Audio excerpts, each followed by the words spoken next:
Any of you ever heard of treatable dementia or pseudo dementia or faux dementia? That's the dementia that can be what? Treated. Again, when you hear the term dementia, what are some of the behaviors that jump out at you? You automatically think what? Memory loss. What else? Confusion. Just that's all y'all know is memory loss and confusion. What else? Agitation, poor decision making.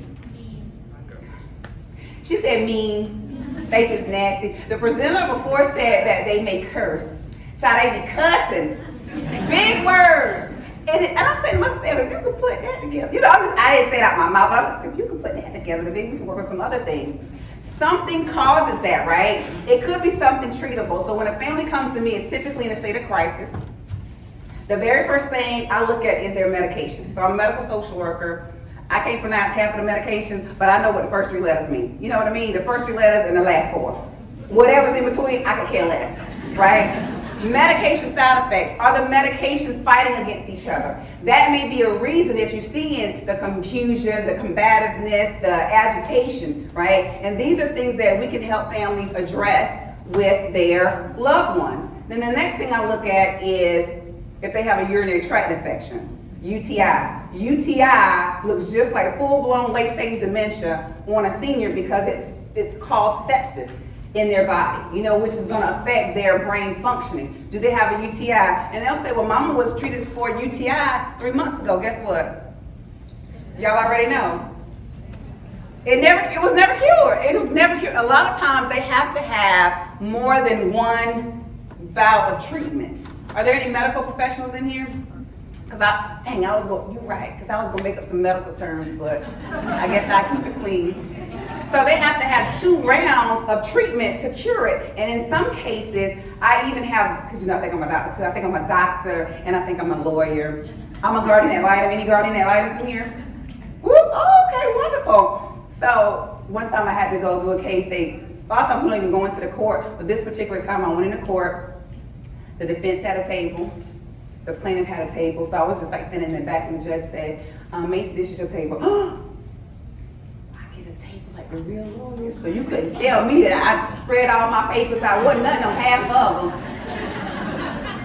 them. So I talked with the doctor about a prophylaxis, right? Because it doesn't mean that they won't get a UTI, but it will reduce the number of UTIs they get and the intensity of it. I also tell my families to stock up on the AZO urinary tract screening tool, so that way they can determine whether or not the person needs to go to the doctor. It's not diagnostic, but it can tell them if something may be going on. It may be a UTI. And what that does is it helps to give families hope. So that, because immediately they're going to think, oh my God, it's Alzheimer's disease, and I know she got it from the man up the street. I don't want to know no more after that, to be honest with you. And so that gives them hope that, okay, it's probably just a UTI. Dehydration and UTIs go hand in hand. Dehydration wreaks havoc on a senior's body when they're not drinking. What do they not like to drink? Water. I got that in the book. It's very plain speaking. They don't like to drink water, so I got some tips in the book to tell, you know, how to help them, like strategies on how to help them to drink water, like mix it with something sweet. Also, having fruit, drinking foods that are water soluble, fruit, Jell-O, ice cream, pop, the stuff they like to eat anyway. So you want to be sure to try to get them hydrated. Another trick, strategy, is you know how like you get a new shiny cup. How many of you have a Stanley? I cannot understand paying $1,000 for a cup. But baby, you would drink a whole lot of water with that Stanley cup. So sometimes buying a shiny new cup and putting water in it will encourage them to drink. Or, you know, you can have like the flavoring things you can put in it, not the ones with the artificial sweetener, because artificial sweetener, you know, causes damage and harm. Also, too, we think about, they like to walk a lot. So when they're walking and talking, what's happening?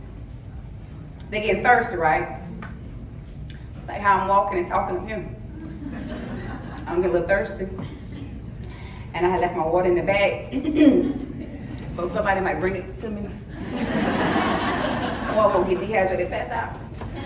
But we got a nurse, a doctor, and we got a doctor in the building. Anybody act like a doctor? How many have a CPR card?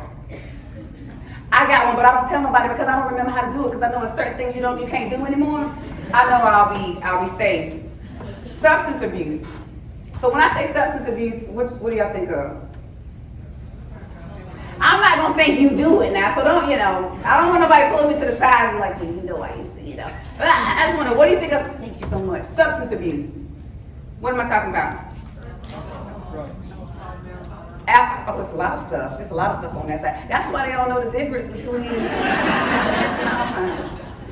Alcohol, pills, right? How many of you have ever been inebriated? AKA drunk. Look, she's like, you ain't gonna get me because my manager over here, you are not gonna trick me. So you're confused, right? For that moment in time. And so if someone is addicted to alcohol or drugs or other substances, if they get treatment and get off those substances, then you may see that there is improved cognition because that's what was causing the memory loss. Now, are any of you in here like, what is the proper term for it? Cannabis growers? Is it legal out here? Oh God. Well, I'm not saying it works or it doesn't work. Usually when I promote something, I would have had to, experience it myself so I can give you firsthand knowledge. And my experience ain't been good. So, some people say it works, some people say it doesn't. It just depends on you, your loved one, and it's legal out here so you can talk with the doctor about it. In South Carolina, that's the Bible Belt. You better not say nothing about it. And I think they got slick, because they call it, not cannabis, what's the shop they call hemp? Yeah. Y'all know the hemp got a little weed in it too, right? Yeah. I guess they just hiding it.